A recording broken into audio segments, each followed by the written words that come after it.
በስመ አብ ወወልድ ወመንፈስ ቅዱስ አሐዱ አምላክ አሜን። አይንተ እግዚአብሔር ካህናት ከሙድማ አባላቱን ሰንበት ዝኾንኩም መንጽያት ክቡራን ህዝበ ክርስቲያን ከመይ ኣለኹም ከመይ መጺኹም አሜን። እቲ ኩሉ ዝኽእል ቅዱስ አምላክና እግዚአብሔር ነዚ ሰዓት እዚ ዝበቀ ህይወት ዓዲሉ እቲ ቅዱስ ስሙ ኣብ ዝጽዋዓሉ ስፍራ ስለ ዝኣከበና በመጀመሪያ ቅዱስ አምላክና እግዚአብሔር ስሙ ዝተመስገነ ይሁን። ሎሚ ከም ፍቃድ እግዚአብሔር እንዘራረበሉ አርእስተ ትምህርትና ልበ አምላክ ቅዱስ ዳዊት ካብ ዝተዛረቦ ቃል መበገሲ ብምግባር እቲ ቃል አቀዲሙ ተደጋጊሙ ክንገረና ዝጸንሐ ቅዱስ ዳዊት አመበል 122 መዝሙሩ ዘቅረቦ ምስጋና እቲ ቃል ድማ እንታይ ዝብል ናብ ቤት እግዚአብሔር ንኺድ ምስበሉኒ ተሐጎሱ ሰብ መርዓ ገይሩ ይሐጎስ ይንጽባሕ ይደግን ይሐዝን መርዓው ጥራሕ ከይመስለና ዘመርዓው ሰባቱን ንጽባሕ ይተባስ ይምጅምር ብላይ ሎም ዘባስ ገንዘብ ስለዘሎ ብዙሕ ግዜ ባእሲ ዝብርታዓካ ድሕሪ መርዓ ማለት እዩ። ስለዚ ሎሚ ተመርዑ ጽባሕ ዝባእሰሉ ሎሚ ተመርዑ ጽባሕ ዝጉሄሉ ዓለም ብሓጎስን ብሓዘንን ብጽጋብን ብጥሜትን ብራህዋን ብጭንቅን ዝተፈራረቀት ያዛ ዓለም ዘለና ዓለም እዚኣ ነዛ ብብዙሕ ሕማቅን ጽቡቕን እናተፈራረቀ ንወዲ ሰብ ዝወቕዓላ ዓለም ንነብር እንተዳሃሊና ቋሚ ዘይንቀሳቀስ ሓጎስ ክህልወና ዝኽእል ምስ መን ተሊና بحزن زين كساقس حقوس مغنياتو مصحف قدوس كزاربن كلو انتاي زبل قدوس ጳውሎስ አፍተነይ ሐዲስ ኪዳን አበይቲ ሕግታት ተባሂለን ዝንገራ ተሓንት እንታይ ትብልያ ነራ እንታይ ዝብል ኩሉ ሰዓት እንታይ ኮን ይሉ እንታይ ኮን ኩሉ ሰዓት ተሐጎሱ አግዚ ሓጎስ ክትሐጎስ ቀሊል ሓቀይ አግዚ ሓዘን ክትሐጎስ ጽቡቕ ሪኹም አሎ አግዚ ጽጋብ ክትሐጎስ ጽቡቕ አግዚ ጥሜት ክትሐጎስ ትኽልያ መጽሐፍ ግን ሐዋርያ ቅዱስ ጳውሎስ ግን ናይ ሐዲስ ኪዳን ሕግታት ካብ ዝበሃላ ተሓንቲ ዝተዘረባ እንታይ ትብልያ ኩሉ ሰብ ተሐጎሱ ይኹም ኩሉ ሰብ ተሐጎሱ ደጊመ ብለኩም ኣለኹ ኩሉ ሰብ ተሐጎሱ ይሉ ደጊሞ ነቲ ቃል ከተረፈ ደጊመ ብለኩም ኣለኹ ኩሉ ግዜ ሓጎስ ክርከብ ዝኽእል ብእግዚአብሔር ኣብ ሓዳር ኩሉ ግዜ ሓጎስ የለን ብውላድ ኩሉ ግዜ ሓጎስ የለን ብስራሕ ኩሉ ግዜ ሓጎስ የለን بتمرت كل جزء حاجوس يلا ببيتسب كل جزء حاجوس يلا ببوتا كل جزء حاجوس يلا بجزء هيرجو كل جزء حاجوس هذا قوامي زي اللواوت حاجوس زركب أمني تلكم نعبد جزء نتك قوامي حاجوس نمركب دم سبات نأمن يوم قرب زلوا نعبد جزء هذا جزء تاريخ اليوم ما يتفلتون قربتهم كم بقى أن نتجفى حاجوسهم جزيك الناس كأنه صار يوم ما يتفلتون جو الناس قتلوا نجرج الناس حاجوس يخدوا زنبا قبل هاريات معرف شو عتز عف تاريخ ليك أدي أقنات قدوس استيفانوس وقاخ جلس إن كله بزعبانات التاريخ تايزل أيهود بدار بعمني قطونا بريل نسقن حزينة الناس قد أي حاجوس نير نبي قصير نير نب سماح من النهارمو بمهرمت أمنجن أنزاخ يتسمعوا مسنا ابننا بسماي قلصو زطمت زنبره نهارهم تقحنا خفد زي مدبه او غويتا ኢየሱስ ክርስቶስ كل ዝገብርዎ بزي فلاطي مبدلهم حدقلهم ይሉ ጸልይ ምን ይብል ከምዚ ገና ከይተቆንጠና እኮ ቃንዛ በርቲዕና ዘሎስ የተቆንጤና መኸመ ገርና ክንከሊና ደይኹም አሎ ሰብሎ ምትሃሪሙ እኮ ነው ድማ ንጸላዩ ምፍቃር አብዝ ተሸገረሉ ከይተሃርመ ንጸላዩ ምፍቃር አብዝ ተሸገረሉ ዓለም ተሃሪም ካኸ ነገር تهريم سقيل زخي سبالو جنا بتهرم مهرم تخي بصحنا مهرم تخي بصحنا بعينات تمام تانا يلوم عينها حد جنيا يزبال ما تشش عشمر زرع عين سلا زخوني تحلي في اللي خي عشمر غير زرعين في اللي كم زعينة الرعاية دك نسي نفع زبالة ولا حتى زبالة والرعاية زفلت أهم زحت جزية سنين زبال سلازي أنت حلي في اللي كم زغير زرع أي بالعن أي استيني أي كدنني أي برن أنت هاي سلازي حلف اللي كم زغير زرعين نايز حسب ناي فقرو وحسنت ناطف ازمص زلو لو من تايت لكم نخيت تنافق بعين طرح كي تزارب زوز حسب من تايت بايسكا تلك بعين يزبدك بزيعه يهم الله بقللت التراز خونو نجارات سبع حقوس وناخسرو زمتصل زلزل انت نتهرم دا انتاي مخنا انت نتصرف دا انتاي مخنا انت نقطقط انتاي مخنا سوعلوم ቅዱሳን አቦታት ግን በዳርባ እምነ እና ተቀጥቀጡ ንጸላአቶም ግን ፍቅር ይሉምን ንጸላአቶም ግን ሰላም ኮኖሎም ይሉምን ንጸላአቶም ናብ እግዚአብሔር ናፍቲ ምንጭ ሓጎስ ዝኾነ ክቀርቡ ይጽልዩሎም ነው ደስ አይብለኩም ፍሬውም መጥቃ ሓደ ጊዜ ከማን አሰብደ ይኮኑን ንሕና ንምንታይና ካብኦም ተፈልየና ልኩም ሓሲብኩም አይትፈጥ ኣብ ስቲፋኖስ ዝነበረ ጸጋ ኣብ ልዕለይ ካይ ሁሉ ዘጸገመን እንታይ ናፍታ ምንጭ ሓጎስ ዝኾነት ቤተ እግዚአብሔር ከምቲ ስቲፋኖስ ዝመጹ አመጻጻክ መጽእ ስለዘይካል ቁጥራይ አስኖር እትበረኸት ሓደ ዘመን እንተተቀየረ ይቀየር ብዘይገድስ እትጸጋ ዝህብ እግዚአብሔር ግን ዘይቀየር ቀዋሚ ስለዝኾነ ኣብ ስቲፋኖስ አውሪድዎ ዝነበረ ጸጋ ሕጁናል ሽግር እንዳንታይ ናትና ዘይተአዛዝነት ከም ስቲፋኖስ ከም ዘይንኸውን ጌርናል ይሆናል ኣብ ኩሉ ኩነታት ንቅዱሳን አቦታትና ሂቦም ዝነበረ ሓጎስ ሎምና ቤተሰቡ ኩላና ጉያቲና ኩላና ሕዙናቲና ሰብ ሎሙ ተሓጊሱ ክሓድር አይክልን ሎሙ ሰብ ጸጊቡ ክሓድር አይክልን ጽባሕ ከም ዝጠም ፈሊጡ ንጽባሕ አይኮነን 20 ዓመት ዝኾነ ይዝቀምጥ ዘሎ ሎም ስራ ንምንታይ ብጥሜት ሓጎስ ከም ዘይርከብ ስለዝፈለጡ ስለዚህ እዚ ሁሉ ነገር ዳና ቤተሰቡ ኣብ ቅዱሳን ዝነበረ ጸጋ ሎሚ ካባናና ረሓቀ ዝኸደሉ ዘሎ ትቀንዲ ምኽንያት እንታይ ከም ቅዱሳን ዝኸድዎ መንገዲ ንቤተ እግዚአብሔር ክንፈልጣ ስለዘይካልና እቲ ናይ ሓጎስ ምንጭ ካብ ደቂ ሰባት እናተሰወረ ይመጽአሉ እምበር ጽቡቕ ከም ፈቃድ እግዚአብሔር ዳዊት ንጉስ ይነሩ ካበልናዮ መዝሙረ ዳዊት መዝሙር 150 መዝሙራት ዝሓዘ እዚ መዝሙረ ዳዊት እዚ መዝሙረ ዳዊት እዚ ካብ መዝሙራት ዝበለጸ መዝሙር ንሱ ጥራሕ አይኮነን ናይ መዝሙረ ዳዊት ትዝገርም እዚ መዝሙር እዚ ጸሎት እዩ እዚ መዝሙር እዚ ምስጋና እዩ እዚ መዝሙር እዚ ናይ ስነ መለኮት ትምህርቲ እዩ እዚ መዝሙር እዚ ትንቢታዊ ቃል ዝሓዘ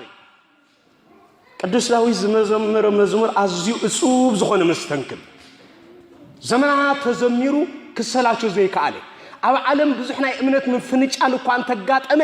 ዘይጽገብ መዝሙር ስለዝኾነ ግን ኩለን ዝተፈላለዩ እምነታት ከየብኮራ መዓልታዊ ዝደግምኦ መጽሐፍ ምን ይትልኩም መዝሙር ዳዊት ንኣስታት ልዕሊ 2000 ዓመታት ዝኣክል መዓልታዊ ከይተቋረጸ ዝተደግመ መጽሐፍ ካብ መጽሐፍ ቅዱስ ምን ይትልኩም መዝሙር ዳዊት ከይተቋረጸ ስጋብ ዝሕጅ ልዕሊ 2000 ዓመት ዝተነበ ነገር ግን ዘይተሸላቸወ ጸጉ ዘይተወደ በረኸቱ ዘይተወደ ሚስጥሩ ዘይተወደ ተነቢቡ ዘይተወደ መጽሐፍ ምን ይትልኩም መዝሙር ዳዊት ንምንታይ ይትልኩምኒ ኣብዚ መዝሙር እዚ ናይ ደቂ ሰባት ሓጎስ በየን መንገዲ ከም ዝኾነ ዝዛረብ ሚስጥር ስለዝርከብ ሓደ ምኽንያት እዩ ሰብ ብኸመይ መንገዲ ክሕጎስ ዝኽእል ዝብል ሕቱ ክምልሶ ዝኽእል ነዚ መጽሓፍ እንትን ሎሚ መጨስ ብዙሓት ሰባት እርግጸኛ ኢና ሓጎስ ክደልን ከሎ ሓጎስ በየናይ መንገዲ ይርከብ ዘንብቦ መጽሓፍቲ ፍሉጥ ናይ ፊሎዞፊ መጽሓፍቲ ልብ ወለዳት ወይ ድማ ዝተፈላለዩ ዝረአዩ ሎሚ ፊልምታትን ድራማታትን በዚኦም መንገድታት እዚኣቶም ገይሩ ስለዝቆጽር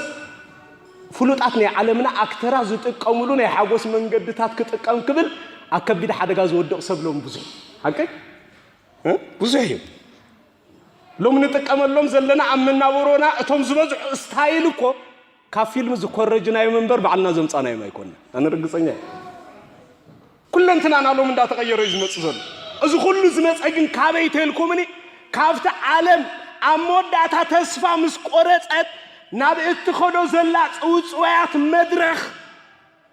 ንሱ ሓቀኛ ህይወት ዘውህብ ኮይኑ ክረአ ስለዝጀመረ ሰባት ናው ገጾም እናዘንበሉ ይመጽኡ ስለዘሎ ገና ኣይኮነን ኣይምሰልኩም ኣይኮነን እቲ መሰረታዊ ምንጭ ሓጎስ ዘሎ ኣብ ኢድ እግዚአብሔር ንደቂ ሰባት ምንጭ ሓጎስ ክኸውን ዝሃበና እቲ ዝበለጸ ሃብቲ ድማ ቃሉ ብመገዱ ቃሉ ገይሩ እግዚአብሔር ዝዛረብ ስለዚ ኣብዚ ቃል እዚ እንታይ ክብል ተቐሚጥ እዩ ናብ ቤተ እግዚአብሔር ንኸይድ ምስ በሉኒ ተሓጎስኩ ጓሳ ይኮነን ተዛሪቦ ሓቂ ዳዊት ከም ክብል ምኽንያቱ ጓሳ እንዲሱዳ ዝፈልጦ ነገር የለን ምበልና ነርና ሓቂ እንዴ حقي داويت كزارب زي تمهري سمو عليت كتكون زقبا بيت كريستيان حقا مخنياتو مصحفتا كوازي تصحفه بزي تمهرو سباتي متبالني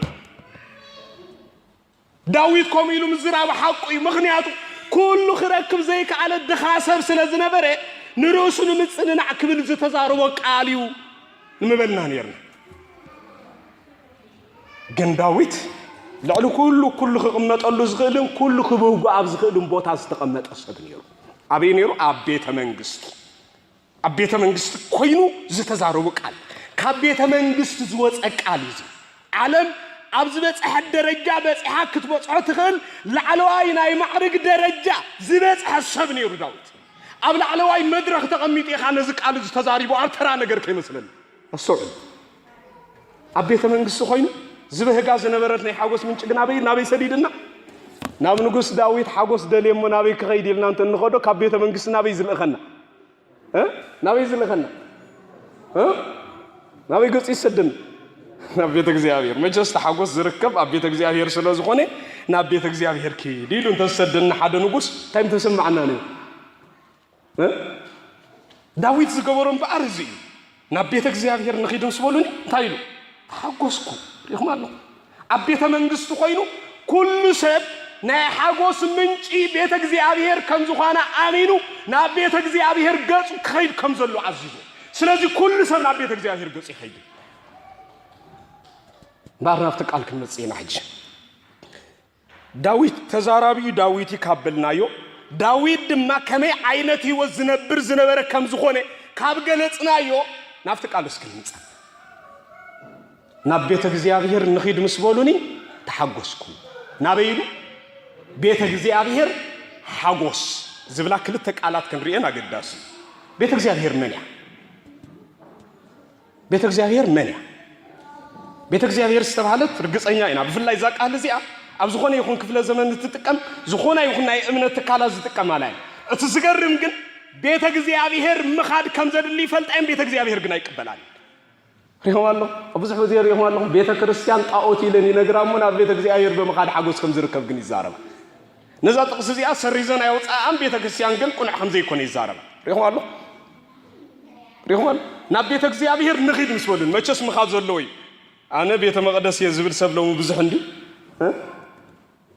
ቤተ መቅደስ ሰብነት ደቅ ሰባት እዩ ስለዚ እቲ ቤተ መቅደስ ዝባሃል ተሪፍ እዩ አይድልኒ ቤተ እግዚአብሔር ዝብል አካላት አሉ ጽፎ ንሳቱም ቤተ መቅደስ እንተ ኮይኖም ናበይም ክኸዱ ንኺድ እንዲ ዝብል ዘልሐቅ ናበይ ንኺድ ኩልና ተኣኪብና ናበይ ንኺድ ናፍታ ምንጭ ሓጎስ ዝኾነት ናብ ቤተ እግዚአብሔር ይብላሉ ስለዚ ሓጎስ ዝርከብ ብምኻድ እንተ ኮይኑ ክንከይድን ከለና ድማ ንኸዶ ቦታ ክንፈል ዘድልየና እንተ ደኣ ኮይኑ እቲ ሓጎስ ዝርከበላ ቦታ ካብ ኩሉ ቦታታት ፈሊና ክንፈልጣ እንተ ደኣ ኮይንና ስማ መን ይበሃል ይትሕል ስማ እንዳባርዲ ዝባሃል ስማ ቤተ መንግስት ዲ ዝባሃል ስማ መን ይዝባሃል ቤተ እግዚአብሔር ሽማ ከይተረፈ ገሊጽዋ ስለዚ ሓጎስ ዝርከብ ኣብ ቤተ እግዚአብሔር ብምኻድ ኢሉ ገሊጽወሉ ቦታ ስማ ከይተረፈ ስለዚ ዝቃል እዚ ብቐጥታ ምስተዛረበ ቤተ እግዚአብሔር መንያ እምባር መንያ ቤተ እግዚአብሔር እስከ መጀመሪያ መጽሐፍ ቅዱስ ኦሪት ዘፍጥረት ምዕራፍ 28 ዘሎ ቃል እስክረይዎ ኣብዚ ቃል እዚ እንታይ ዝብል አቦና ያዕቆብ ንአብርሃም ወዱ ዝኾነ ካብ ይስሐቅ ዝተወልደ ኤሳው ሓው ክቐትሎ ምስ ደለየ ናብ ሃገረ ሶርያ ናብ ኩላባ ክኸይድ ምስ ጀመረ ኣብ ጉዕዞ ኣፍኖቶ ሎዛ ዝበሃል ስፍራ ምስ በጽሐ ከቢድ ድቃስ እምኒ ተተርእሱ ደቀሰ እዩ ምስ ተራእሰ በሃንደበት ብለይቲ ግን እንታይ ተራእይዎ ይብል ሕልሚ ተራእይዎ እቲ ሕልሚ ድማ እንታይ ዝገልጽ ነይሩ ካብ ምድሪ ስጋዕ ሰማይ ዝተዘርግሐ ወርቃዊ ኣስካላ ራይ እንታይ ይሩ ኣስካላ እቲ ኣስካላ እንታይ ዓይነት ነይሩ ወርቃዊ ኣስካላ ካብ ምድሪ ንሰማይ ዝራኽ ተዘርጊሑ በዚ ድማ መላእክቲ ክወርዱን ክወዲቡን እንከለው ኣብ ጫፍቲ ኣስካላ ድማ እግዚአብሔር ተቐሚጡን ከሎሪ እዚ ምስራኤ ካብ ሕልሙ ምስተበራበረ እንታይ ኢሉ እዛ ቦታ እዚ ኣስክንደይ ተፈርሕ ቦታ እያ ናይ ሰማይ ኣፍ ደገ ናይ እግዚአብሔር ቤት እያ እግዚአብሔር ካብ ሃገረ ስደተይ በሰላም እንተ ደኣመሊስኒ ድሕሪ መምላሰይ ነዛ ቦታ እዚኣ ካሃንፃኤ ኢሉ ድማ ዘይትቀበሞ ቤተኤል ኢሉ ሰመያ ኢሉ ቤተኤል ማለት ቃሉ ካብ ዕብራይስጥ ዝተወስደ ኮይኑ ትርጉሙ ድማ ቤተ እግዚአብሔር ማለት ካብ ዳዊት ዝበሎ ቃል ዝፍለይ ይኮን እንታይ ኢሉ ሰሚዋ ኢሉ ቤተኤል አሰው ያዕቆብ ድማ ዳዕረ 25 ዓመት ካብ ስደቱ ምስተመልሰ ከምቲ እግዚአብሔር ቃል ዝኣተወሉ ነታ ቦታ እቲኣ ሰሪሕ ወዳእሞ ቤተኤል ኢሉ ሰመያ ኢሉ እተፈርሕ ቤት ናይ ሰማይ አፍ ደገ እግዚአብሔር ምስ ደቂ ሰባት ክራኸብ ምስ ደለየ ምስ ደቂ ሰባት እተራኸብ ገዛ ኣብ ምድሪ ክገብር ኢሉ መዲቡ አሰውዕሉ እግዚአብሔር ካብ ፍጥረታት ንሰብ ከም ዝመረፀ ካብ ቦታ ድማ ንቤተ ክርስቲያን መርፁ አሰውዕሉ ፍጥረታት ክፈጥሩ እንከሎ ንኹሎም ፍጥረታት ኣይኮነን መሪፁ ካብ ኩሎም ፍጥረታት ዝበለፀ ፍጥረት ዝገበሮ ንሰብ ካብ ኩሎም ቦታታት ዝበለፀት ቦታ ዝገበራ ድማ ንቤተ ክርስቲያን ስለዚህ እንታይ ኢሉ ሰይሞ ቤተኤል ኢሉ ሰመያ ይብል እዛ ቤተኤል እዚኣ እንታይ ዘለዋ ንሰማይን ንምድርን ዘራኽብ አስካላ ኣብ ኦሪት ዘጸአት ምዕራፍ 25 ምስ መጻኹምን ኣብዚ ቃል እንታይ ኢሉ ይዛረብ እስራኤላውያን ካብ ምድሪ ግብጽ ባርነት ነፃ ወፅኦም ድሕሪ ምርኮ 430 ዓመታት ዝኣክል ካብ ፈርዖናዊ ንግስነት ግዝኣት ነፃ ወፅኦም ክጓዓዙ ምስ ጀመሩ ንባህረ ኤርትራ ሰንጢቆም ምስ ሓለፉ እግዚአብሔር እንታይ ተዛሪቦም ኣብ ማእከልኩም ምእንቲ ክሓድር እንታይ ግበሩ ለይሎም ቤት ሰርሑለይ መን ክሓድረላ ኣብ መንጎኹም ምእንቲ ክሓድር ቤት ግበሩ ለይበሎም ይብል እስራኤላውያን ድማ ከምቲ ዝበሎም እግዚአብሔር ድንኳን ገበሩ እግዚአብሔር ድማ ኣብ ማእከልቱ ድንኳን ሓደረ ይብል ዳዊትን በኣብ ቤተ እግዚአብሔር ዝብላ ዘሎ ነዛ ኣብ ኦሪት ዘጸአት ምዕራፍ 25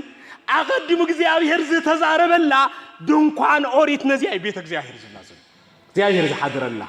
እግዚአብሔር ምስ ህዝቡ ዝራኸበላ ኃጢአት ደቂ ሰባት ዝሓድገላ ቤተ እግዚአብሔር ይብላ ስለዚህ ቤተ እግዚአብሔር ዝብል ቃል ኣብ ብዙሕ ዝተለምደ ኣብ ሓድሽ ኪዳን እውን እንተዳ መፂና ጎይታናን መድሓኒናን ኢየሱስ ክርስቶስ ወዲ 12 ዓመት ምስ ኮነ ኣዲኡ ድንግል ማርያምን ሓላዊኣ ዝነበረ ጻድቕ ዮሴፍን ክልቲኦም ሒዞሞ በዓለ ኢዮብ ድማ በዓለ ፋሲካ ኣብ ዝግበረሉ ናብ ኢየሩሳሌም ከዱ ኢሉ ፍትቃሩ ሉቃስ ወንጌል ምዕራፍ 2 ዘሎ ቃል ካብ ፍቅድ 45 ጀሚርኩም ብፍላይ ተሪኢኹሞ ብዝበለፀ ቃል ዘርጅሩ ክነግረኩም እዩ ስለዚህ ናብ ሒዞሞ ከድሞ ኣብኡ ድማ ምስ ጸንሑ ንሳቶም ድማ ናብ ዓዶም ክምለሱ ከለው እንታይ ኮነ ይብል መገዲ ሓደ መዓልቲ ከይረኣይዎ ተጓዓዙ ጎይታ ግን ምስኦም ኣይነበረን ኢሎም ብድሕሪ ዝቆልሕ እንተበሉ ግን ክረኽብዎ ይከኣሉን ስለዚህ ጠፍእ ድማ ክደልይዎ 3 መዓልቲ ገበሩ ድሕሪ 3 መዓልቲ ድማ ረኸብዎ እዩ ድሕሪ ንምንታይ ኮን ከም ዝገበርካና ዝብል ቃል ድንግል ማርያም ምስ ተዛረበቶ ጎይታ እንታይ ኢልዋ ቁጥር 49 ኣብ ቤት ኣቦይ ክሉ ሳብ ክህሉ ከም ዝግባኣኒ ኣይትፈልጡን ዲኹም ንምንታይ ትደልዩ ኢልዎ ኣበይ ክህሉ ከም ዝግባኣኒ ኢልዎ ምስ ክድገሙለይ ኣበይ ክህሉ ከም ዝግባኣኒ ኣብ ቤት ኣቦይ ኩሉ ሳብ ማእሲ ኩሉ ዝግቦ ኩሉ ሳዕ ሪኢኹም ኩሉ ሳዕ ዝብል ዝተወሰነ ግዜ ኣለዎ ይሁሉን ስለዚህ ብፍላይ ብቋንቋ እግዚአብሔር ኩሉ ሳብ ዝብል ዘለዓለማዊ ብቋንቋ ሰብ ኩሉ ሳብ ዝብል ግን ግዝያዊ አሰውል ሕጂ ቋንቋናን ቋንቋ እግዚአብሔርን ክንሓዋሱ ይንፈትን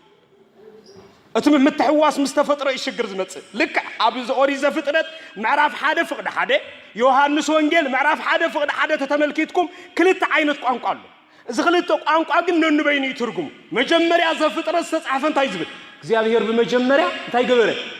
ሰማይን ምድርን ፈጠረ ዮሐንስ ወንጌል ምዕራፍ 1 መስመጻሁን ከንታይ ይብል በመጀመሪያ ቃል ነበረ መጀመሪያ ዝነበረ ቃልን መጀመሪያ ሰማይን ምድርን ዝተፈጠረሉ መጀመሪያ እንታይ ይፍልል ፍልል ያለው ይብል አሎ ምክንያቱ እግዚአብሔር ክገልጾ ዝኽእል ቋንቋ ስለስተሳነ ነበር እግዚአብሔር ዝነበረሉ መጀመርታ ዘይብሉ መጀመርታ አስሩ መጀመርታ ዘይብሉ መጀመርታ ቃል ዝነበረሉ መጀመርታ ዘሎ መጀመርታ ሰማይን ምድርን ዝተፈጠረሉ ሰማይን ምድርን ካብ ዝፍጠር ክንደይ ገይርተልና ዓመታት በአሽሓዝ ቁጥር ዓመታት ክንገልጽ ንኽእል ቃል ዝነበረሉ ተባሂልና ተታሓቲትና ግን ዝተወሰነ ይኮነን ሰብ ክፈልጥ ይክእልን እግዚአብሔር ዝነበረሉ መጀመርታ ሰብ እንተፈሊጥዎሞ እግዚአብሔር ምዃኑ ተሪፍሉ እግዚአብሔር ሰብ ክገልጾ ዘይክእል እንተኾይኑ ጥራሕ እግዚአብሔር ተባሂሉ ክጽዋዕ ዝኽእል ሓደ ግዜ ሰብ ንእግዚአብሔር معرة متأنو معرة عقمو خجبرو يلي فتن معرة عقمنا أنت خوينو እግዚአብሔር ግን ሙሉ በሙሉ ክፍለት እንተ ኸይሉ እግዚአብሔር መሆን ተሪፍሉ እግዚአብሔር ክባሃል ዝኻአለ ንሕና ንግዚአብሔር ብመጠን ዓቅምና እንበር ብመጠን እቱንስ ዝኾኖ ክንፈልጦ ስለዘይ ንኸል አሰውሉ ሓዙ ላይ ተቃል እግዚአብሔር ከውን ዝኻአለ ንሕና ብመጠን ዓቅምና እንበር ንሱ ብመጠን ዝኾኖ ክንፈልጦ ስለዘይ ንኸል ሓደ ሕቶም መሓተኩ ሓንቲ መኪና ሓደ ሰብ ሚሂዙ ሰርሕዋ እዛ ሚሂዙ ሰርሓ መኪና ሲ ማስከም ዝተሰርሐት ዝፈልጥ ንሱ እንበር ንሳ ትፈልጦ ዲያ ነው ዛዕቦት ምስክር ትፈልያ ኣይትኽልን ሓቂ ኣብ ዓለም ዘሎ ኩሉ ፍጥረታት ብደቀ ሰባት ዝተማህዘ መሃዚኦም ክፈልጡ ኣይክእሉን መሃዚኦም ግን ፈልጦ ሰብ ካልከ ኸሚ እግዚአብሔር ንዑ ፈጢር ወይ ይፈልጦ ይጽቡቅ ገይሩ ንሱ ግን እግዚአብሔር ሙሉ ሙሉ ክፈልጦ ይክእል ሰማዕና ግልጽ እንዲ ሓቂ ይትቃል ሰብ ዝፈጠሮ እኳ ንሰብ ክፈልጦ ሰብ ዝመሃዞ እኳ ንሰብ ክፈልጦ ዘይካለ نحن እግዚአብሔር ዝፈጠረና ሙሉ ሙሉ እግዚአብሔር ክንፈልጦ ንኸሊና ኢልና እንተ ተዛሪብና ተጋጊናለ ረህማ አላሁም ተቀ ስለዚህ እዚ ክልቱ ይፍልያ ኣብ ዝምባር እዚኻ ከም ታቀዲምና ዝገለጽና ይድማ አቤት አበይ ኩል ሳብ ክህሉ ከም ዝግባ አንዶ አይትፈልጡን ይሁም ዝብል ቃል ኩል ሳብ ዝብል ዘለዓለማዊ ንዝብል ቃል ዝውክል ዘለዓለማዊ ንዝብል ቃል ዝውክል ስለዚህ ቤተ እግዚአብሔር ዝነብረላ ቦታ እግዚአብሔር ድማ ናይ ሓጎስ ኩሉ ምንጭ ቤተ እግዚአብሔር ምን ያተልና ናይ እግዚአብሔር ያ ኣብ ቤተ እግዚአብሔር ምን አሎ ተልና እግዚአብሔር አሎ ዋ እግዚአብሔር ላ ኩሉ የለ እንዲው ዝብል ሕቶ መጽ አቀ እግዚአብሔር አኩሉ ሎ በፉሉይ ግን በረኸቱ ንደቅ ሰባ ዝህበላ ቦታ ገይሩ ዝመረጻ ግን ንመኒ ንቤተ ክርስቲያን ይኹን ዝኾነ ይኹን ሰብ ናይ እግዚአብሔር በረኸት ቅበል ዝኽል ዝኾነ ይኹን ሰብ ካብ እግዚአብሔር ክረኽቦም ዝኽል ጸጋታት ክረኽቦም ዝኽል ብመገድ ቤተ ክርስቲያን ገይሩ እግዚአብሔር አኩሉ ስለዘሎ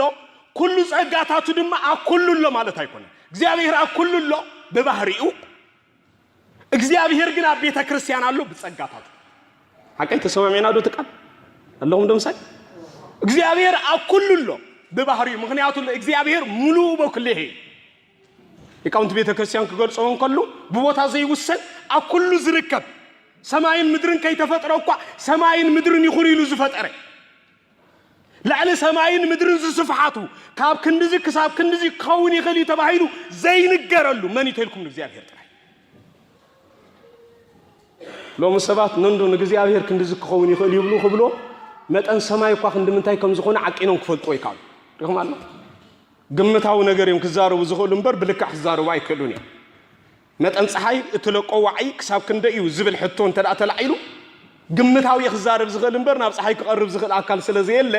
ናይ ፀሐይ ዋዕያ ወይ ድማ ንሳ እትብትኖ እትዝርግሖ ዋዕይ ወይ ውን ረስሚ ክሳብ ክንድዚ ዝኸውናታ ረስሚ ኢሉ ልካዕ ዝኾነ መግለጽ ክህብ ዝኽል ምሁር አካል የለ ሰውዕ ስለዚህ እግዚአብሔር ዝፈጠሮም እንኳ ክሳብ ክንድዚ ክምርመሩ ዘይክእሉን ተኾይኖም እግዚአብሔር ከመገርካ ክምርመሪካ አይካልን ፍጥረቱ ከማን ተመርሚሮም ክወጽሕ ይደካሉ ሰብ ንፍጥረት መርሚሮ ክወጽሕ ይካል ናይ ወዲ ሰብ አካል ነፍስ ወከፍ ዶኳትር እንተ ዝማቀልዎ ስጋብ ሕጂ ግን ወዲ ሰብ ኣብ ወዲ ሰብ ዝርከቡ አካላት ተመርሚሮም ስርሖም ክሳብ ክንድዚ ክኸውን ይኽእል ተባሂሉ ብሕክምናዊ አገባብ ክብጽሕ አይተኻል ይኹም አሉ ናይ ሓንጎል ስራሕ እኳ ክሳብ ክንደይ ከም ዝኾን ስጋብ ሕጂ ተበጽሕ ስለዚህ ፍጥረት እኳ ተመርሚሩ ዘይተበጽሐ ፈጣሪ ተመርሚሩ ክብጽሕ ይኽእል ማለት እዚ ተዛዓበየ ጌጋይ ስለዚህ በአ እግዚአብሔር አኩሉ ዝነብር አምላኽ ያሰው አኩሉ ዝነብር ጸጋታቱ ዝህብ ግን አኩሉ ይኮነ ጸጋ እግዚአብሔር አኩሉ ንረኽበይና ኢልና ተሐሲብና ተጋጊናለ ጸጉ ዝለልሰብ ክመጽ ዘሎ ናበይ ክመጽ ዘሎ ናበይ ክመጽ ኣሎ አይሰምዑን አለሁም ነው ይስማዕ ደሎ ብድሕሪ ዘለሁም ሰብ ጸጋ እግዚአብሔር እንተደሊና ናበይ ክመጽ ዘሎ ናብ ቤተ ክርስቲያን ሰብ ካብቲ ዝገርመኩም ካብ ዘይ ጸጋ እግዚአብሔር ሓንቲ መዓልቲ ክሓልፍ አይክእልን ሎሚ ጉልበትና እንዳደኸመ አእምሮና እንዳደኸመ አተሐሳስባና እንዳደኸመ ናይ ምጽዋር ተኽእሎና እንዳደኸመ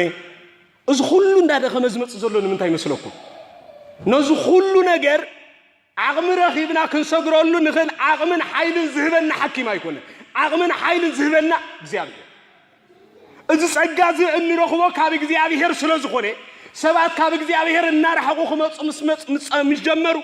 ከምትሎም ህፃናት ክገልጹልና ጸንሑ ፍቅር እንዳቀነሰ ይመጽእ ዕድመ እንዳቀነሰ ይመጽእ ሰላም እንዳቀነሰ ይመጽእ ሓጎስ እንዳቀነሰ ይመጽእ ናይ ሓዳር ዝነበረ ጸጋ እንዳጎደለ ይመጽእ ናይ ውላ ዝነበረ ጸጋ እንዳጎደለ ይመጽእ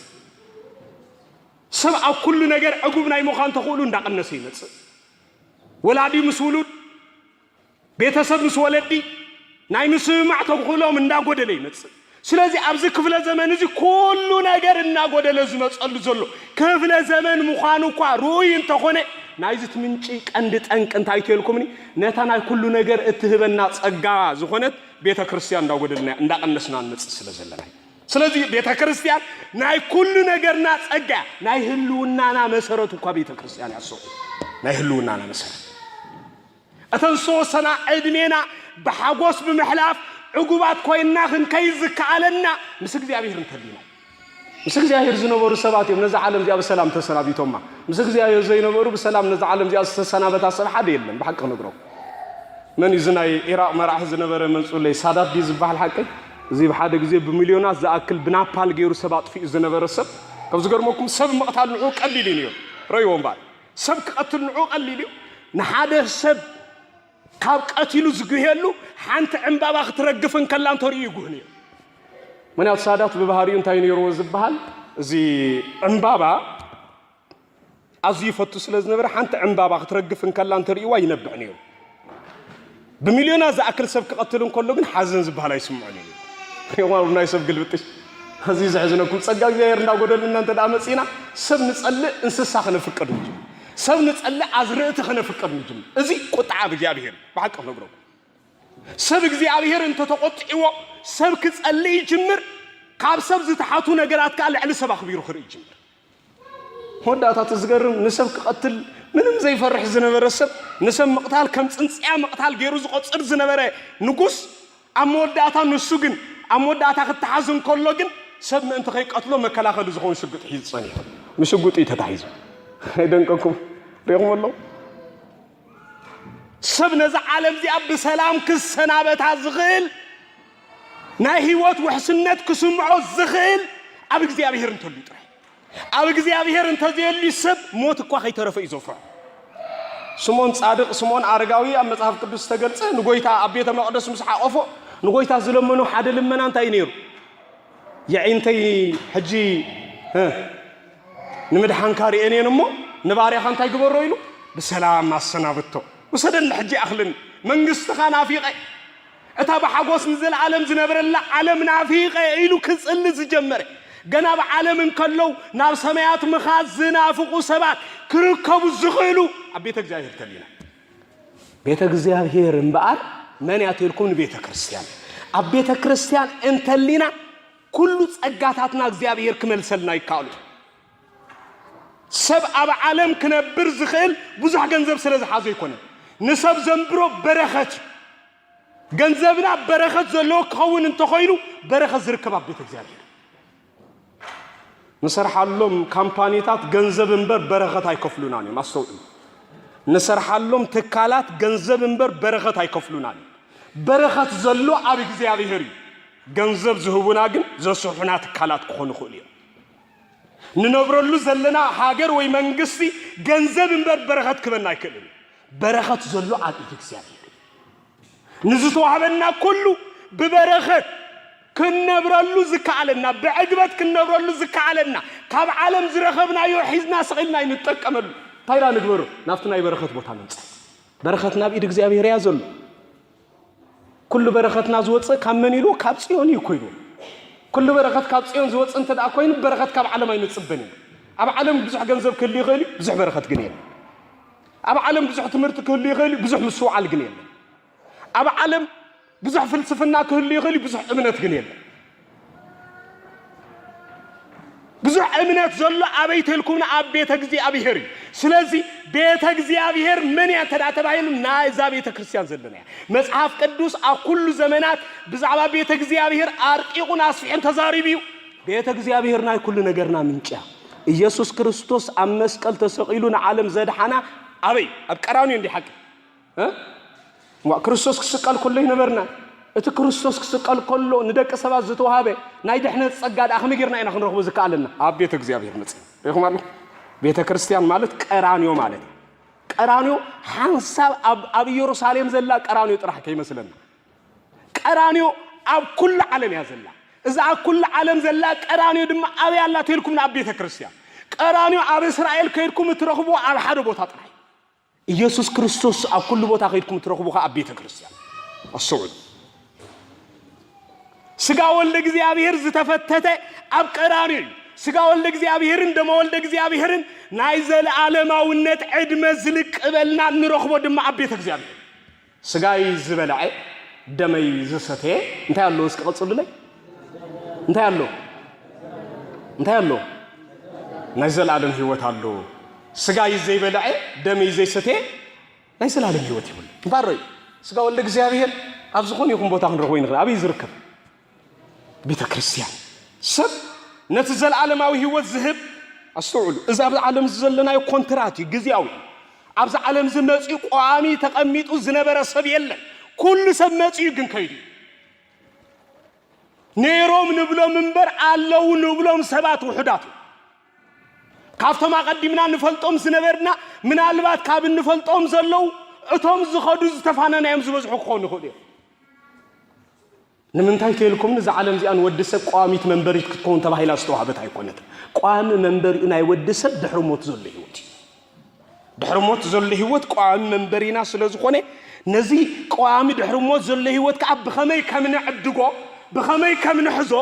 ውሕስነት ተሰሚዕና ብኸመይ መንገዲ ክንከይድ ከም ንኽእል መጽሓፍ ክገልጽ እንከሎ እንታይ እዩ ስጋይ ዝበልዐ ደመይ ዝሰተየ እንታይ ኣለዎ እስከ ቀጽሉለ እንታይ ኣለዎ ዘለዓለማው እንታይ ኣለዎ ህይወት ኣለዎ ሪኹም ኣሎ መቸስ ኣብዚ ዓለም እዚ ሰብ እንታይ ትደሊ ተልካይ መንባር እዩ ዝብለካ ኣቀይኒ መቸስ ሰብ እንታይ ትደሊ ተልካይ ሙማት ዝብል ኣሎ ሰብ እንታይ ትደሊ ተልካዮ ምሕጓስ እዩ ዝብለካ ምሕዛን ዝብል ሰብ የለን ስለዚ መንባር ኣብ ዝደልየላ ዘሎ ዓለም እዚ መንባር እዚ ግን ፈትዩ ከይፈተወ ንጉስ ይኹን ሃብታም ይኹን ምሁር ይኹን ተራሰብ ይኹን ወታደር ይኹን ብዘይገድስ ኩሉ እንታይ ክኸውን ክመውት ይኹም ኣሎ ግዴታ መንባር ዘድልየ ዓለም ግን ማእስያት የልኩም ድሕሪ ሞት ዘሎ ህይወት እዚ ግን ግዴታ መንባር ዘድልዩ ስለዚ ግዴታ ንመንባር ከዓ እንታይ የድሊ ተሓደ ኢሎ ስጋ ወልደ እግዚአብሔር እዚ ዝተፈተተ ኣበይ ኣብ ቀራንዮ ካብቲ ሓደ ናይ ሓጎስ ምንጭ እምበር ቤተ ክርስቲያን ይርከበላ ተባሂላ ዝተነግረላ ነቲ ሰብ ተስፋ ዝቆረጸሉ ናይ መንባር ትርጉሙ ዝሕድስ ስጋ ወልደ እግዚአብሔር ዝወሃበላ ስለ ዝኾነ እግዚአብሔር ዝተመስገነ ይሁን ዝኾነ ይኹን ሰብ ከይመውት ስለ ዝፈርሕ ሕጉስ ኮይኑ ይነብርኒ ኣጆኻ እንተ መትካ ዘለዓለማዊ ህይወት ኣለካ ኣጆኻ እንተ ሞትካ ካብዛ ዓለም ዝሓይሽ ካልእ መንበር ኣለካ ኢሉ ብዘጸናንዐ ቃል ንደቂ ሰባት ብተስፋን ብሓጎስን ከም ዝምልኡ ዝገብሮም ቃል ዝርከብ ኣበይ ተልኩና ኣብ ቤተ እግዚአብሔር ከመይ ዘይሕጉስ ዳም ከምዚ ዓይነት ተስፋ እኮ ሓካይማ ይሁናኒ ከመይ ዘይሕጉስ ዳ ወሩግን ሓደ ጊዜ ሞትና ይርዱኡና ቤተ ክርስቲያን ህይወት ከተርዳአና ከላ ሓካይም ግን ሞት ይርዱኡና ይሁን ኣሎ ፍልል ዝደንቕ ይኮ ሓካይም ናይ ሞትና ቆፀራ ክቡና ከሎ ቤተ ክርስቲያን ድማ ናይ ዘለዓለማዊ ህይወት ቆፀራ ትበና ስለዚ ቤተ እግዚአብሔር እምበር እዚ ዘለዋ ስለ ዝኾነት ከመይ ዘይትሕጉስ እምበር ቤተ እግዚአብሔር ማለት እዚ ኩሉ ኣም ኩሉ ዝኾነ ይኹን ቦታ ክንገብሮ ዘይንኽእል ዝርከበላ ስፍራ ማንም ሰብ ክጥመቕ እንከሎ ገዙ ዝተጠመቐ ሰብ ኣሎ ኣበይ ዝጥመቕ ጥምቀት ኣበይና እንጥመቕ ቤተ ክርስቲያን እንዲና ምናልባት ካህን ተንቀሳቃሲ ስለ ዝኾነ ገዛና ሒዝናዮ ክንከይድ ንኽእል ንኸው ጥምቀት ግን ገዛና ሒዝናዮ ክንከይድ ኣይንኽእልና ከምቲ ሓደ ካህን ሒዝናዮ ገዛና ክንከይድ ንኽእል ንጥምቀት ግን ገዛኻ ሒዝካዮ ክየ ዘይክእል ቋሚ ቦትኡ ኣበይ ተልኩም ቤተ ክርስቲያን ዝኾነ ይኹን ሰብ ክጥመቕ እንተኾይኑ ክጥመቕ ዘለዎ ኣበይ ኣብ ቤተ ክርስቲያን ነዚ ክምህረና ስለ ዝደለየ ኢየሱስ ክርስቶስ ካብ ገሊላ ናብ ሩባ ዮርዳኖስ ናብ ዮሐንስ ከይዱ ተጠመቐ ዝበሎ ዘለናዮ ዓለም ገሊላ እዩ ንጥመቐሉ ቦታ ግን ዮርዳኖስ ንጉስ ክኸውን ይኽእል እዩ ዝወለዶም ደቂ ንጉስ ስለ ዝኾኑ ኣብ ቤተ መንግስቲ ከይዱ ዝጠመቐሉ ካህን የለን ፈላስፋ ክኸውን ይኽእል እዩ ነገር ግን አቤቱ ኸይዱ ዘጠምቀል የለም ማንም ሰብ ከጥመቅ እንተደልዩ ግድን ከመጻ ዝግቦ ቦታ ቤተክርስቲያን ይሆናል ምክንያቱ ተጸጋ ዘላ ቤተክርስቲያን ጥራይ ንሁሉ ማዕረስ ለዙ ንሁሉ ማዕረስ ለዙ ስለዚህ በዚህ ምክንያት አብ ዓለም ክንረኽቦም ዘይንኽል ጸጋታት ዝርከቡ አብ ቤተ እግዚአብሔር ስለዝኾኑ እቶም ካብ ቤተ እግዚአብሔር ክንረኽቦም ዝግባአና ነገራት ንምርካብ ግድን ቤተ እግዚአብሔር ክንመጻለን ካልእ ኸስ ሓተኩም ጸሎት ክንጽልይ ከለና ኣብ ሰማያት ትነብር ኣቦና እንታይ ኢና ንብል እስክበሉ ለይ ኣብ ሰማያት ትነብር ኣቦና ኣብ ሰማያት ትነብር ኣቦና ስምካ ይቀደስ መንግስትኻ ትምጻእ ፍቃድካ ከምታ ኣብ ሰማይ ዝኾነ ድሕሪ እንታይ ኢና ንብል ናይ ዕለት እንጀራና ድገሞ ዓዊልኩም ሳ ናይ ዕለት እንጀራና ማሳበና ስለዚህ ያው ሰሙን ምርኻብኩም ነው ይحكم አለው ቤተ ክርስቲያን መዓልታው ክትገብሩለኩም ማለት ናይ ዕለት እንጀራና ሎ ማሃበና እዚ ብዙ ትጽልዩ አገዛኹም አይትረኽቡን ይሁን አብይኹም ትረኽቡ ኣብ ቤተ ክርስቲያን ትረኽቡ አለው ናይ ዕለት እንጀራና ሎሚ ሃበና ዝተባህለ እንታይ ትልኩም ናይ መጀመሪያ ቃሉ ቃል እግዚአብሔር ሰብ መዓልታዊ ናይ ሓጎሱ ምንጭ እንታይ ትልኩም ቃል እግዚአብሔር ኣብ መዓልታዊ ህይወቱን ተጎዲልዎ ካዝን ኣብ መዓልታዊ ህይወቱ ቃል እግዚአብሔርን ተጎዲልዎ ኩጉህ ይጅምር ኣብ መዓልታዊ ህይወቱ ቃል እግዚአብሔር ተጎዲልዎ ኩሉ ነገር በረኸት ኩጎድል ይጅምር ካብ ሓዳሩ በረኸት ኩጎድል ይጅምር ካብ ደቁ በረኸት ኩጎድል ይጅምር ካብ ገንዘቡ በረኸት ኩጎድል ይጅምር ካብ ሃገሩ በረኸት ኩጎድል ይጅምር ካብ ብዙሕ ነገር በረኸት ኩጎድል ይጅምር ስለዚህ ንሰብ ኣብ መዓልታዊ ህይወቱ ሓጎስ ተሰምዕዎ ንመዓልቲ ብውሕስነት ክሓልፋ ዝኽእል ዕለታዊ እንጀራ መንፈሳዊ እንጀራ ዝበልዕ እንተ ኮይኑ አስተው ናይ ዕለት እንጀራና ማሳበና እንደው ማበና መቸዛ እንጀራ ትብል ስለተጻፈት እንጀራ ዝመስለና ሰባት ብዙሓቲና በእንጀራ ተጠውይልና ለና ቃሉ ይሓልፍና ማለት ነው አለው ሰብ እንጀራ ክባህሉ እንከሎ እንጀራ ፍላይ እንጀራ ሰዓት ስለዝኾና ቀጥታ እዚ አምሳይ ተሰማማዓይሉ ሰብ ነዛ ጸሎ እዚ አማዓልታው ከደግማ ደስ ብሎ ሰባላ ግን አይኮነን እንጀራ አይኮነን ሓገዝ ብለኩ ካብ ጸሎታት ኩሉ ዝበለጸ ጸሎት ተፈትዋየና ኢልካ ሓቲልካ ሓደ ሰብ አቡነ ዘበሰማያት ይዝብለካ በኸመ እንጀራ አላታያ ይሁማለው እንጀራ ዘሎ ሁላና ኢና ንፈትዎ ማለት እዩ ይሁማለው ስለዚህ እንጀራ ዘሎ ተዝኾነልና ሁሉ ጸሎት ብዙሕ ጸለይት ምኾንና ነርና ስለዚህ አቡነ ዘበሰማያት ጥራሕ ስለዝኾነት ግን አቡነ ዘበሰማያት ጥራሕ ኢና ንፈቱ ዘለና ይሁን እቱ ዘሎ እንጀራ ግን እንጀራ አይኮን እቲ ዘዓበይ ሚስጥሩ እንጀራ እዚ ማቴዎስ ምዕራፍ 4 ፍቅድ 4 ዝተጻፈ ሰይጣን ንክርስቶስ ክፍትኖን ከሎ ጠሚው ካብ ዝርአዩ ግዜ እስኻ ወዲ አምላኽ እንተኾንካስ ነዚ እምን እዚ እንጀራ ግበሮማ ሓቢርና ንብላ ኢሉ ጎይታ ግን እንታይ ኢሉ ሰብ ቀጽለ ሰብ ካብ አፍ አምላኽ ብዝወጽእ ቃል ዳንበር ብእንጀራ ጥራሕ እንታይ ይኮን አይነብርን ኣብዚ ሓዙምባ ሰብ መዓልታዊ ህይወቱ ብስጋን ምንባር እንጀራ ዘድልዮ ተኾይኑ ኣብ መዓልታዊ ህይወቱ ብመንፈሳውነት ብርቱዕ ኮይኑ ንኽነብር ድማ እንታይ የድልዮ ቃል እግዚአብሔር የድልዮ ይኹ ሰብ ብኽልተ ነገር ኣብ ህይወቱ ንዓበየ ክነብር ኣሎ ብምንታይ ብስጋዊ ካልኣይ ብምንታይ ብመንፈሳዊ ስለዚህ ኣብ መዓልታዊ ህይወትና ክልተ ዓይነት ምግቢ እዮም ዘድልዩና እቶም ክልተ ዓይነት ዝተመጣጠነ ዓይነት ምግቢ ንበሎም ድሓን ቪታሚን ዘለዎም ማለት እዩ ናይ ስጋና ቪታሚን እንጀራ እዩ ናይ ነፍስና ቪታሚን ቃል እግዚአብሔር ስለዚህ ነፍስና ቪታሚን ተዳጎዲልዋሲ ከመይላ ብሕማም ዝተጠቅዐት ክትከውን አይግድን እዩ ሎም እኮ ብዙሓት ሕሙማት ክንኮን ዝኽኣልና ብዋሕዲ ቪታሚን ንጥቃዕ ስለ ዘለና ኢና ናይዚ ዋሕዲ ቪታሚን መድሃኒቱ ካ እንታይ ትልኩም ቃል እግዚአብሔር ሪኹም ኣሎ ምክንያቱ ክልተ ነገር ኣብ መዓልታዊ ህይወትና ከም ዘድልዩና እቲ ቃል ዝዛረብ ዘሎ ኣብ መዓልታዊ ህይወትና እንጀራ የድልየና ሰብ እንጀራ ከም ዘድልዮ ፈሊጡ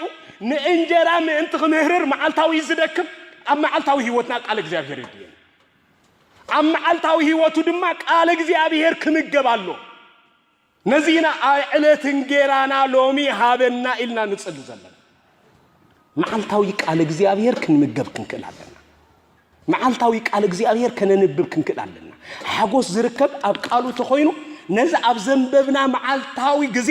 ሓጎስ ናባና እንዳመጽ ይመጽእ እግዚአብሔር ሓጎስና ቋሚ ከም ዝኸውን አይገበሮን መዓልታዊ ሓጎስ ከም ንምላይ ይገርና ይኹም ኣሎ ሓንቲ መኪናሲ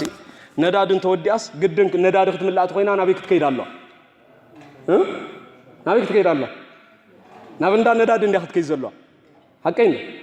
ስለዚህ ናብ እንዳ ነዳድ ከምትከይድ ኩሉ ግዜ እምበር ኩሉ ግዜ ነዳድ መቸ ሳይትመለንያ ወይ እውን ኣፍታ መኪና ጎማት እንዳ ነዳድ ተገይርላ ኩሉ ግዜ ሸኾርተት አይትብል ሓቀ ممس ملت ممليس غمل أماكن عند قومان دا قصة ستخيد مكين الله ده يلا سلس كل جزء جنة دا دخت من الله لك عسرة على جزء أبير دم سب أبيه واتو معال تاوي إننا تملأ زقودولو نجر إننا تك معال تاوي حيال سب نداخله كم زنبر من أنت كون نابي جزء أبير أربعة من أنت خن كون معال تاوي على جزء أبير إننا تملأ أنا خمن نبر جيري عمل خدالين الصوت سلس كل جزء على جزء أبير كن الله كل جزء على جزء أبير كن مجبال كل جزء على جزء أبير كن مهار كم زلنا خن فلت على كاب استنفاسنا نلعل الزقرب قالوا خمس خون خن فلت علينا على ما ويان مسلت قواخ زاربون كلو أبيه وتودسب زدليو 4 نجارات كم زلوا يجلسوا هكذا طيب السب أب عالم بزي مجبي كندك زي نبريو 4 معلتي السوي بزي ماي كلت تصوم بزي استنفاس شو عتدري بزي تسفى كندك يزو بتيسف قصلي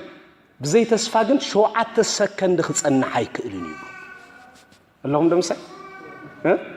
سلزي كاب كلنا العلن عنا كابانا خيت فلي خنبر زقبون تاي مالتي تسفاي سبب عالم خنبر زدليون تاي تسفاي سبب كل هوات عود كون زدليون تاي تسفاي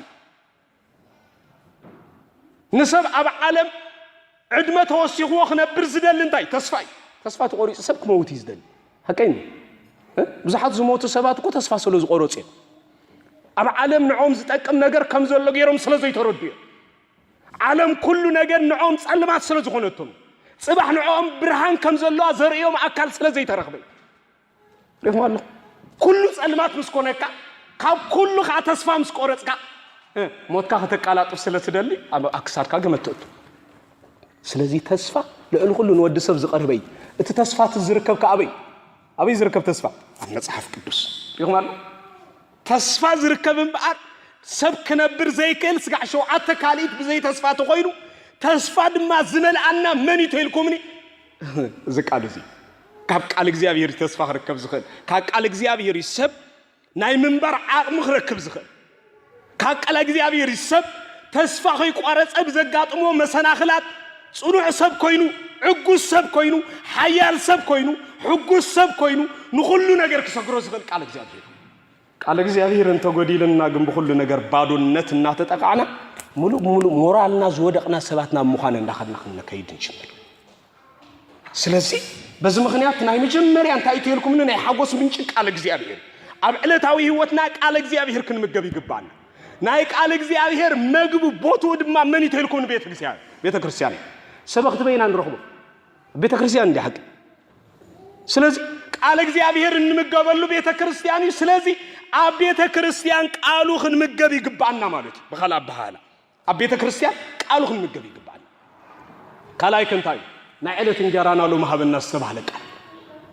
ናይ ዕለት እንጀራና ሎ ማህበና ዝተባለ ቃል ከአንታይ ትልኩምኒ ቅዱስ ቁርባን መቸስ ኣብዚ ሕጂ ዘለው ክርስቲያናት ኣነ ይመስለኒ ቀደም ኣብ ጥንቲ ኣቀዳማይ ስጋዕ ሓሙሻይ ዝነበረ ክፍለ ዘመን ሰብ መቅጣዕቲ ዝቅጣዕ ዝነበረ ቁርባን ይዝኽልከል ነይሩ ክሕማ ገበን እንተፈጺሙ ቤተ ክርስቲያን ትወስነሉ ዝነበረት ውሳኔ ቁርባን ኣይክትቆርብኒ ኸይላ እዩ ቁርባን ስለዚ ተኸልከለ ድማ ምን ትቆርብ ክብል እንታይ ይገብር ነይሩ ነቲ ዝገበሩ ገበንን ነቲ ዝበደሎ በደልን ይቅሬታ ሓቲት ይምለስ ነይሩ ሪኹም ኣሎ ሎም ኩላህና ስለዘይ ንቆርብ ሎም ሰብ ኣነ ይመስለኒ ሓደ ጌጋ እንተ ዳ ፈጺሙ ተጠንቀቕ ከቁርበካ እየ ተልካዮ ታጌጋ ከም ዝገድፋ ማለት እዩ ስለዚ ቁርባን ማለት ነዝወለዶዚ ማእሰርቲ ማለት ቅዱስ ቁርባን ማለት ነዝወለዶዚ እንታይ እንተ ዳ ኢልኩምኒ ሙሉእ ብሙሉእ ካብ ዓለም መኒንካ ሙፃእ ገይሩ ዝቆፅሮ ሰባት بقدس قربان من مللاس مالت نزولو دوزي ملو بملو كاب هايمانوت كمرحق فلي زيري الله አይኩነን አስተው ቅዱስ ቁርባን አማልታው ህይወትና ስለዘድለና እግዚአብሔር ካብዝ ቅዱስ ቁርባን ዝም እንት ከይፈልየና ማልታው ናብዛቡ ንጽልይ እንታይ እንዳበል ናይ ዕለት እንጀራና ሎ ማሃበና ነፍስና ቃሉ ቅዱስ ቁርባን እንተ ዘይተመግባ ዘልዓለማዊ ህይወት ናይ መርካብ ዓቅም ስለዘይብላ ናይ ዘልዓለማዊ ህይወተይ ዓቅሙ ቅዱስ ቁርባን ይሞ ንቅዱስ ቁርባን ኮስድ ዓቅም ሃበኒ ማዓልታዊ ነዝም ይስጥርዚ አይተخلعني ማንያቱ ኩሉ ግዜ ዘልዓለማዊ ሰብ ኮይኑ خنبر ታይ ወሕስነት አለና ዘልዓለማዊ እንተ ዘይኮይና ጽባህ ከም ዘለና ዘየለና ታይ ወሕስነት አለና من رقصني له صباح بحيلك سجرا يخل يلو خزارب زخل سلازي تكالأي نتقبل بار قدوس قربان سلازي ما نمسب قدوس قربان هو الزقربه هو كله خمس جبا قدوس قربان እግዚአብሔር ወነመቅራብ ኃይሉን አቅምን ምን ትخبና ምጽላይ ዘድልዮ ከምዝ ሆነ ከገልጽና ዕለት እንጀራና ለማህበና ናፍታ ንደልያ ሳልሰይት ተመጽ ሳልሰይት ድማ እንታያ ናዕለት እንጀራና ለማህበና ማለት ነዚህ ሁሉ መስገርኩ አብሳልሳይ ደረጃ ተረክቦ እንጀራ እግዚአብሔር ካነት ዝረኸብናዮ እንጀራ ነትረክቦ ዘለና ገንዘብ ምእንት ከባርኸልና አማዓልታው ጊዜና እንታ ክንገብራለና ክንጽልለና ምክንያቱ ዝረኸብናዮ ሀብት ዝረኸብናዮ ገንዘብ ዝረኸብናዮ እንጀራ بناي እግዚአብሔር በረከት ክምላ ጾሎት እንተ ዘይተጸልሉ መጥፊናውን ከሆነ ዛከቦ ገንዘብ ሐውን ሐዊ ሐፍትና ሐፍት ቤተሰብ ዝተፈላልዩ ብዙሓት እንዴ ስለዚህ ተዛከብናዮ ገንዘብ አክን መከቢና መፈላለይና ከይከውን ክንጽልየሉ ይግባና ዘይተጸልየሉ ገንዘብ ተኮይኑ ግን በረከት ስለዘይብሉ ምክንያት መፍልላይ ምክንያት መብትታም ምክንያት ሁከት ምክንያት ደመኝነቱን ከውን ይገዱ زعكبنا جنزب سبز قتللون كوني خدي زعكبنا جنزب حدار زبتنلون كوني خدي ذكرني هذا جزء نالبات أنا كوي كنا نابز من نالبات أديس أبا كبابي توبيان تلاقيركم أب حدا بوتا انتايلو تلتيفو نيرو أبو ورقتي تلتيفو متشس لو مي والله أنا نفلت إن عتم فتحوا ونندا بزحمة سلسلة زلوا بحدار ساعتهم كات زبالة أسرع حزر كبلون نسوا مخاون سلسلة فلتو أفتتها بيلا انتايلو ملتيفو مو زقلت أفن أيسر حسالطو يزبل أصول زقلت أفن أيسر حسالطو أو وشت 3 دقائق نفاتحنا يبل تصحف سمعنا أجر موضوع أو وشت خليهم زفاتحه 3 عامات مولو بحضار استقمت أسف 3 دقائق كفاتحه يحسبهم أجر موضوع ما عليه زي يقولوا مساعة النز خفل كله حضار أو 3 دقائق قناط يفهم كفاتحه حتى يبالو سم صوتاتي إذا ما كنت أفسر حيكون زبال داير على زبال سلازي أستوعلوا نفتك على المساء كم زعين الزعامة السلو نمنفساوي نجر زيت أقمو أبهي وتنا ونرأي سب نخفاتح جنزب زخفل له معدتي فتح زمو سلولو سب رأيه فتح يكون فتح أنت زغوني رسب بفتح متفاتعني رأيكونه فتح يكونه فتح انتاي زي لكم نتاع فتح زي يكونه فتح جن انتاي بزي كون من قد فتح كتنادي الكامل نتاع سلز بز مخنيات سبات بجنزبهم حدارهم زبتنولو بجنزبهم دمن الناس قبرلو بجنزبهم نحاتيات عدم زقربلو بجنزبهم أتصيافي كفو نجر زقبرلو زمن الله ገንዘብና በበረከት ተመደም እንት ከውን አስተማቂርና ክንበልዑ እግዚአብሔር ካን በረከት መንግስቱ ዝጥቀመሉም እንት ከውን ክጽለየሉ ይግባ ይኹማሉ ነዚህና እንባር ኣብ ዕለታውና አብራና ናይ ዕለት እንጌራና ሎማ ሀበና ተካላይ መሰረታዊ ነጥብ ካንታይ ተልኩምኒ መቸሰብ ጎቢዙ ደልዲሉ በርቲዑ ኃጢያ ዝሰርሕ ብምንታይ በልዕሰት እንጂ ሐቀ ማንም ሰብ መቸስ በልዕሰት ይቆም ዝገብር انت زين بل انت نيست نيرنا دق نستي ميك اباي مدليان دق تبعت يغاني استوقب قالاتن ندق نستي زغاغي تግርኛ ምን ዳይ استفلاሊ ልብ ወለዳት አይመንበቡን ማለት ነው ጂ ስለዚህ እንታይ ዳሉላት ምክንያቱ ይኹም አሉ ዝበላዕናዮውን ምክንያት ኃጢያት ንኸይኮነና እቱ እንበልዖ ዘበለ እንጥቀመሉ ክዳና ዘበለ ኸይተረፈ ክጽልየሉ ይግባ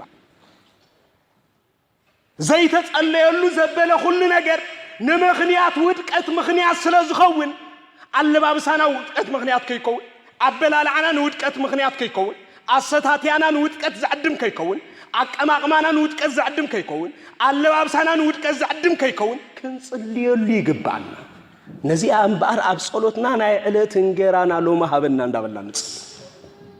منش حقوس أبنجراون سلازم سب زبالعم مقبي حقوس كم تسألو تزيكيلو بمخنيات زبالعم مقبي سبك أتيلو خدشنا يخي مخنياتو ببلعم كل صمم زنوف حسابات وزحاتي أكين زي رأي يكبرون إحنا دغمات دققتينا زون كل صمم زنوف ببلع مخنيات رخي ومنا أنت صندي ومنا سامنتين نحلو حسابهم ስለዚህ ናይለት እንጌራና ሎ ማሃበና ይልና ጸሊና እንተዚህ ወጪና አብኢዶም ተወዲቅና አደገኛይ ማለት እዩ ስለዚህ ወሕስነትና ምን ናይለት እንጌራ ሎ ማሃበና ይ ማለት እዩ ስለዚህ ካጎሊያ ዘአኹሉ ሰባቱን ክንድሕን ተዳ ኮይና ናይለት እንጌራና ሎ ማሃበና ክንብላለና ሪኦም ኣለኹ ንሎ ማእኽለና እዩ ንዑን ክንሰግረሉ ንኽል ዓቕን ዝበና ኣምላኽ ንስዩ ሕጊ ገዞኒ ሕጊ ዳሞ ምስመትካ እንዳሉ ዘርክበልካ ድሕሪ ሞትካ ተርኪብልካ ምንታይ ዋጋ ኣሎ ሪኦም ኣለኹ ስለዚህ ነዚ ዘመልክት እዩ ብዓብዩ ስለዚህ እትሓጎስ ምንጭ ሓጎስ ቤተ እግዚአብሔር ያ ቤተ እግዚአብሔር ድማ ናይዘን ምንጭ ዝበልናዮን ኩላተን መንገድ ያ እቲ ዝዓበየ ሰብ ኣብ ህይወቱ ዝኸበደ ቅልውላው ከአንታይ ተዳኢልኩምኒ ካበይ ከም ዝመፀ ናበይ ከም ዝኸይድ ክሳዕ መዓስ ከም ዝነብር ሰብ ኣይፈልጥን ሓቂ ናይዚ መልሲ ክረክብ ተዘይክእሉ ከዓ ሰብ ክጭንቕ ይጅምር ናይዚ ኩሉ ነገር እዚ ካበይ ከም ዝመፃና ናበይ ድማ ከም ንኸይድ ንምንታይ ድማ ከም ንነብር መልሲ ዝህበና ምን መጽሐፍ ቅዱስ ካበይ ከም ዝመፃና ይነግረና ቃል እግዚአብሔር ናበይ ከም ንኸይድ ይነግረና ቃል እግዚአብሔር ንምንታይ ኣብዚ ዓለም እዚ ከም ዘለና ይነግረና ኣለኹም ደምሳይ ሰብ ንምንታይ መጽ ናበይ ክኸይድ ንምንታይ ከይነብራል ዝብሉ ነገራት መልሲ ዘሎ ቃል እግዚአብሔር ሰብ ድማ ኣብ ህይወቱ እዞም ሕቶታት እዚኣቶም እንተዘይተመሊሶምሉ ሕጉስ ኮይኑ ክነብር ኣይክእልን ካበይ መጽ ናበይ ክኸይድ ንምንታይ ኢኸ ዝነብር ዘለኹ ዝብል ሕቶን ዝብዝሕ ሰብ ዘጨንቆይ ናይዚ መልሲ ግን ኣበይ ኣሎ ኣብዚ ዝመፃና ብኡ ኢና እንኸይድ ናብኡ ኢና እንነብር ንዕኡ ኢና ሪኹም ኣለኹም ታቃ ሰለስተ ነገር ክነግረኩም ዝመፃና ብመን ኢና ብኡ እንኸይድና መን ኢና ናብኡ እንነብር ንመን ክንብል ኢና ንዕኡ ሓቀይ ተንቃላት ሒዝኩም እንደለኹ ዝመፃና ብመን ኢና እስከበለይ ብመን መፂና ብእግዚአብሔር ናብ ምን ክንከይድ ኢና ንመን ንነብር ኣለና ንእግዚአብሔር ሒዝኩም እንደ ሰለስተ ስለዚህ ሰብ ንእግዚአብሔር ክብል ዝነብር ሰብ ብእግዚአብሔር ይመጽዩ ሰብ ከዓ ናብ እግዚአብሔር ክኸይድ ስለዚህ ናብ እግዚአብሔር ዝኸይድ እንተኮይኑ ኣብ ተስፋ ኣለዎ ማለት በተስፋ ቅልውላው ኣይወቃዕኒ በተስፋ ቅልውላው ተዘይተወዒኻ ኣይክጭንቕኒ ሓጎስ ነውላ ስለዚህ እዚአን መልስ ዝርከበለን ከዓበዩ መጽሐፍ ቅዱስ እዩ እዚ መልስ እዚ ኣብ ዝኾነ ይኹን ኩነት ኣይምለስን ዓበይቲ ምናልባት ኣሎ ኣነ ዛውቱ ግዜ ትፈልጥዎ ይኹን ብዙሓት ፕሮፌሰራት ብዙሓት ምሁራት ኣለዉ ድሕሪ ሞት ህይወት ከም ዘይብሎም ስለ ዝፈልጡ ገሊኣቶም ስጋይ ካብ ዝምሽምሽ ኣብ በረኻ ዝርከቡ እንስሳ ቀለብ ተጠቂሞምሉ መዓልቲ ሞተይ ምስ ኣኸለት ኣብ በረኻ ከይደ ምሟት ይሕሸኒ ኢሎም ናብ በረኻ ናብ እንስሳታት ዝኸዱ ሰባት ኣለዉ ግን ፕሮፌሰራት ሪኹም ኣሎ ምክንያቱ ሰብ መሽምሹ ስጋዕ ዝመውት ይነብር ድሕሪ ምንባሩ ግን ህይወት የብሉ በቃ መሽምሹ ሞይቱ እዩ ዝተርፍ ድሕሪ ሞት ህይወት የለን ዝብል እምነት ዘሎ ድሕሪ ሞት ምንባር ከምዘየለ ዝኣምኑ ሰብ ምንባሩ ኣብ ምድሪ ከም ዝኾነ ኣብ ምድሪ ክሳዕ ዘሎ ከዓ ኣብ ምድሪ ዘድልይዎ ኩሎም ናይ ሓጎስ ምንጭታት ኢሉ ዝኣመነሎም እናገበረ ክነብር ከም ዝግቦ ድሕሪ ሞት ግን ሞት ኮነ ህይወት ከምዘየለ ፍርዲ ከምዘየለ ዝኣምኑ ብዙሓት ናይ ዓለምና ምሁራት ዝበሃሉ ሰባት ሪኹም ኣሎ ንዓለምን ንምንባርናን ብመገዲ ዝመጽሓፍ ዝጌርና ተዘይፈሊጥናዮ ናይ እምነት ሰባት ኮይንና ክንነብር ኣይንኽእልን ኢና እምነት ተዘይብልና ከዓ ሕጉሳት ክንከውን ኣይንኽእልን ኢና ኣብ ቤተ እግዚአብሔር ተዘይልና ከዓ ሕጉሳት ክንከውን ኣይንኽእልን ኢና ስለዚህ በዚ ምክንያት እዚ ቤተ እግዚአብሔር ካበይ ከም ዝመፃና ትነግረና ቤተ እግዚአብሔር ንምንታይ ከም ዝመፃና ትነግረና ቤተ እግዚአብሔር ናብ መን ከም እንኸይድ እውን ትነግረና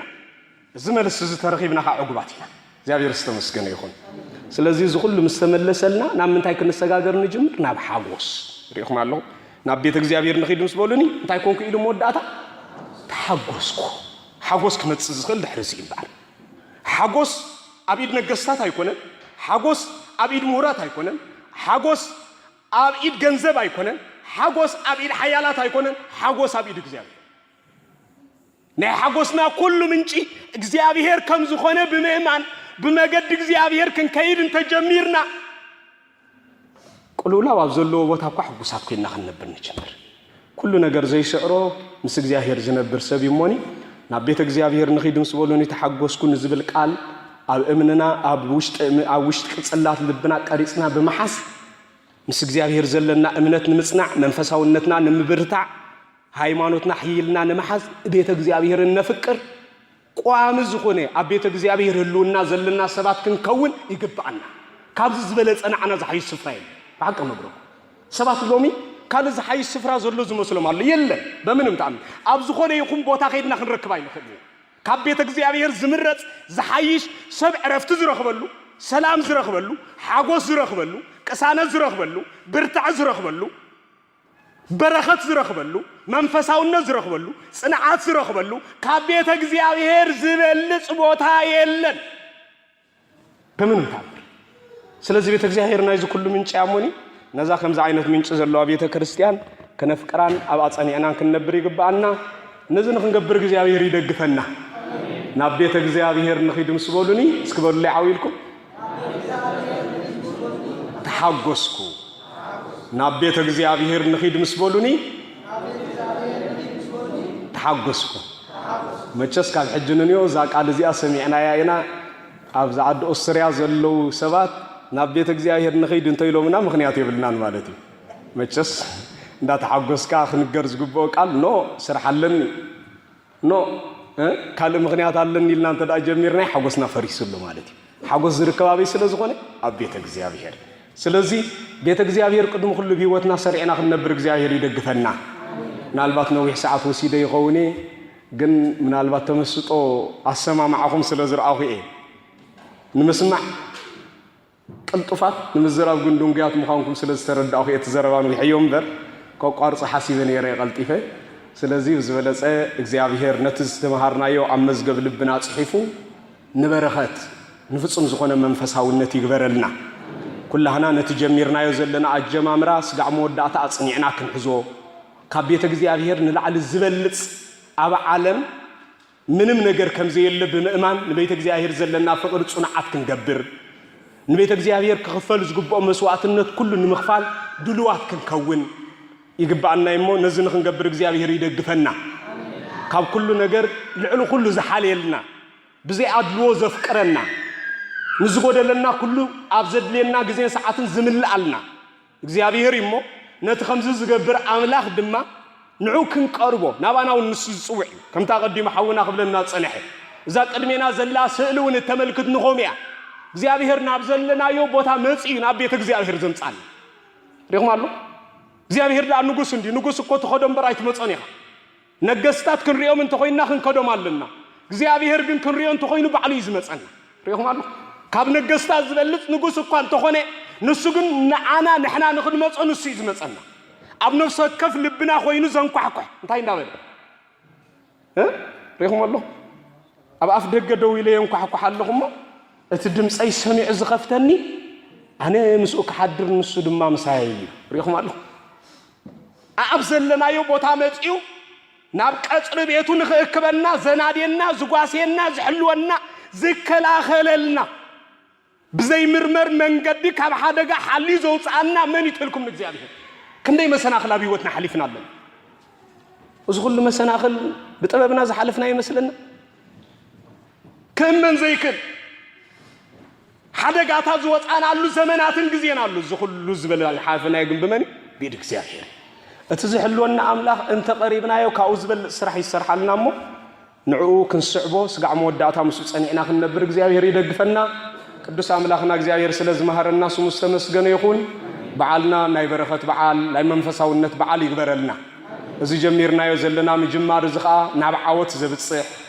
ናብ በረኸት ዘብፅሕ ከምቲ ሕጂ ተጀሚሩ ዘሎ ኣብ ሓፂር ግዜ ቤተ ክርስቲያን ኮይኑ ኣብ ኦስትርያ ድማ ሙሉእ ብሙሉእ بدرجة بيت كريستيان كركب زقبوا ملا عقل قلوت أبحث أرجزية ترخبلو جزيابير كعدلكم نجزيابير سناي فقاد يخون لنا كدوس عملاخنا جزيابير السمس جن يخون نجزيابير شرنت نايدنجل مريم أمال عدنت ناي كدوسنا بوتاتنا صلوت ناي ملاذ ثراد عينت مسكولاتنا يخون ناي كدوسنا بوتاتنا صلوتهم ترتر زي بالله نسيت كدوس تواهيدو أمنتهم كسع مود داتا أبانات صنيعة بر وسبات لجزيابير